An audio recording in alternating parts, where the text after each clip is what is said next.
Hello everyone, welcome back to my channel.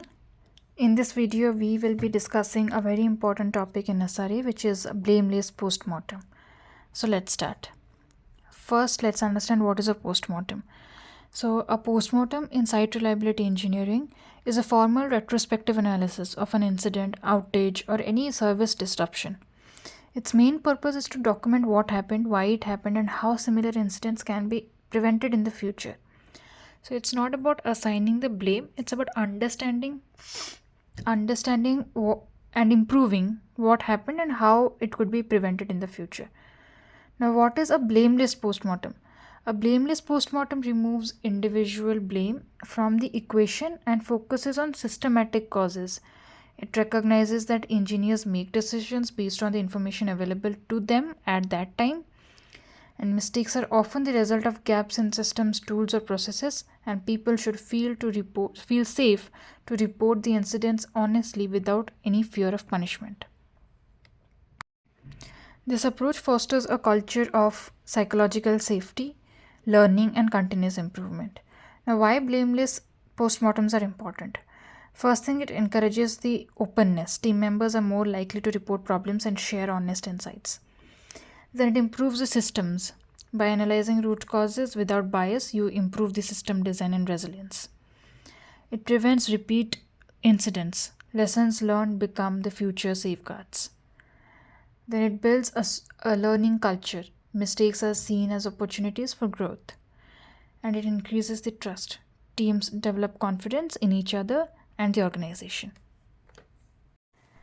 Now, when should you do a postmortem? After any major incident, typically severity 1 or severity 2, that's P1 or P2. If SLAs or SLOs are breached, when customers were impacted, after an incident involving data loss, security risks, or downtime, if there was a delay in detection or response. Now, what should a postmortem include? A good postmortem covers the following key sections. First is incident summary: what happened, where, and when. High-level overview in a few lines. Second point would be impact assessment. Who or what was affected? Users, services, revenue. What was affected and who? Then the duration and severity of the impact. Then the timeline of the events. Chronological breakdown of what happened before, during, and after the incident. And this is important for tracing the moment things that went wrong and how response unfolded. Next would be the root cause analysis, the deep technical or procedural reason for the incident. For this, you can use the techniques like 5 whys, fault tree analysis, or fishbone diagram. Next would be the resolution details, what actions were taken to mitigate the issue, how the system was restored or made stable again. Sixth would be lessons learned, what gaps in systems, tools, or processes were uncovered, and what could have helped detect, respond, or prevent faster. Next is action items. Clear list of follow-up tasks to prevent the recurrence. Each item should have an owner, a deadline, and priority. Last would be the supporting data. This is optional. The supporting data may include logs, dashboards, graphs, screenshots, or communication logs. Now, how to conduct a blameless postmortem meeting? First, invite all the involved stakeholders. This may include engineers, incident responders, product owners, etc. Then create a safe environment. Encourage open discussion, open conversation. Stress that it's not about their blame.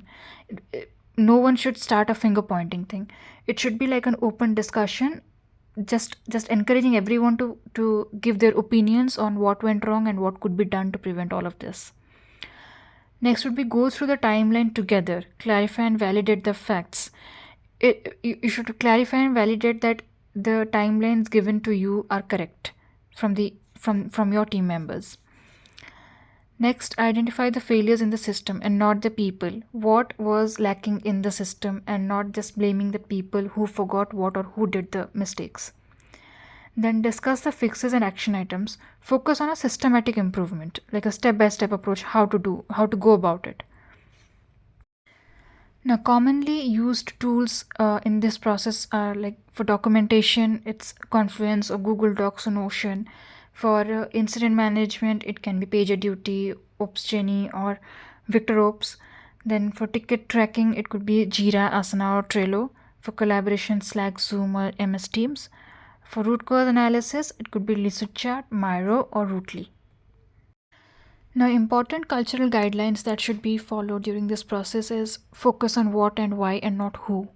Avoid judgmental language, no finger pointings. Normalize writing postmortems even for near misses. It may not be a miss, but if it's a near miss, normalize writing it. Share learnings with other teams so that they can also learn and they can also prevent these mistakes from happening. Review older postmortems regularly to measure the progress. Now let us look at an example in a short form. So incident, let's say website experienced 45 minutes of downtime on July 25th due to database overload. Root cause would be autoscaler misconfigured, unable to spin up new DB replicas. Resolution is manual intervention to reroute the traffic and increase the DB capacity. Lessons learned would be autoscaler configuration not tested, alerts for DB saturation missing. Now, action items are review and test the autoscaling rules. This is by DevOps. Then create new alert policies for DB metrics. This is by SRE. Write the DB failover runbook. This is by platform engineer. Let's learn how to create a blameless postmortem step by step. So scenario is a real world example. Let's say you are a part of an e-commerce company. On July 25th, 2025, your website was down for 45 minutes during a flash sale due to a database overload.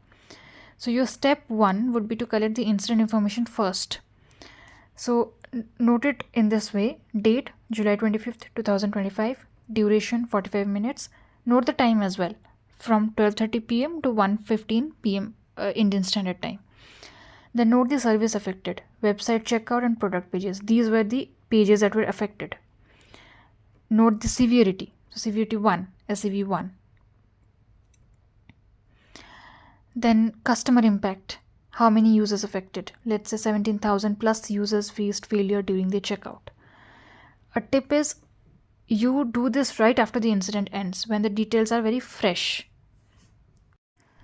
Now step 3, write the incident summary. For example, on July 25th, for this incident, you would write the incident summary as: on July 25th, 2025, from 12:30 p.m. to 1:15 p.m. IST, our production database was overwhelmed during a high traffic flash sale.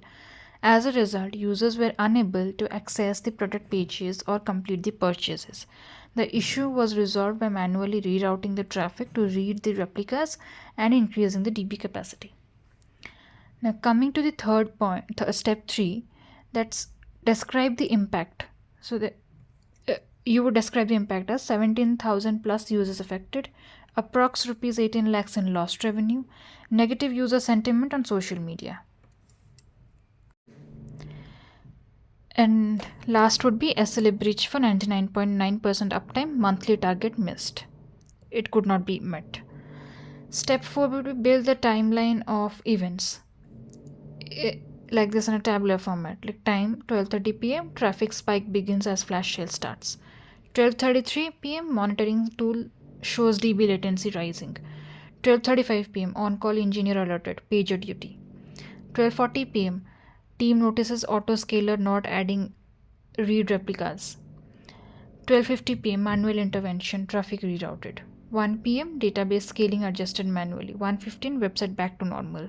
So from 12:30 to 1:15, whatever happened, the timeline and the event, the time and the event, all jotted in a tabular format. Step 5, root cause analysis. Use the 5 whys technique. First, why was the database slow? High read traffic from flash sale. Second, why could not it handle the traffic? Read replicas weren't added. Why didn't the autoscaler add replicas? It was just configured to scale only on CPU and not on DB read latency. Then why was it not configured for latency based scaling? That metric wasn't considered during the setup. Why was that missed? Because of lack of coordination between the SRE and product teams on the sale day expectations. Final root cause analysis, misconfigured autoscaler and unaligned expectations between the teams. Step 6, document the resolution steps. Like on-call engineer rerouted the traffic to existing RAID replicas, then increased max connections manually, then adjusted autoscaler configuration, alerted the backend team to stop cache flushes, then restarted DB to clear the logs.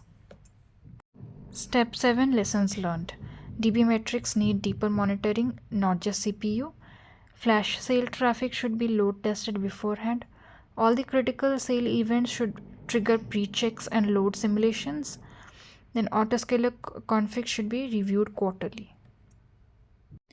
Step 8 would be to define the action items as shown in the screen in a tabular format and in details with an owner and deadline of each and every action item.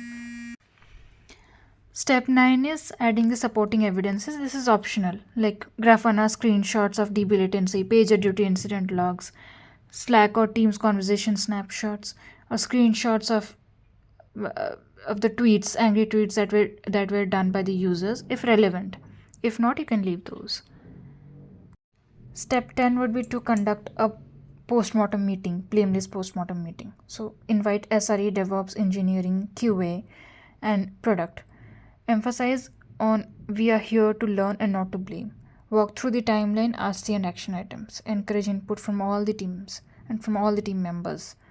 Record feedback and update the report. Step 11 would be to publish and share.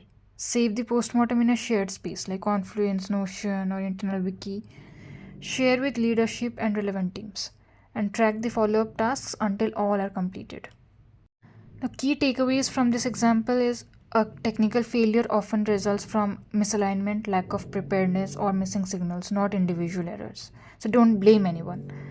Then by conducting meetings like this and documenting the facts, encouraging honesty and focusing on improvement, you make your systems stronger. And consistent blameless postmortems help build resilient and high performing SRE teams. So I hope this video helped. And if you like my videos, do like, share and subscribe to my channel. Thank you.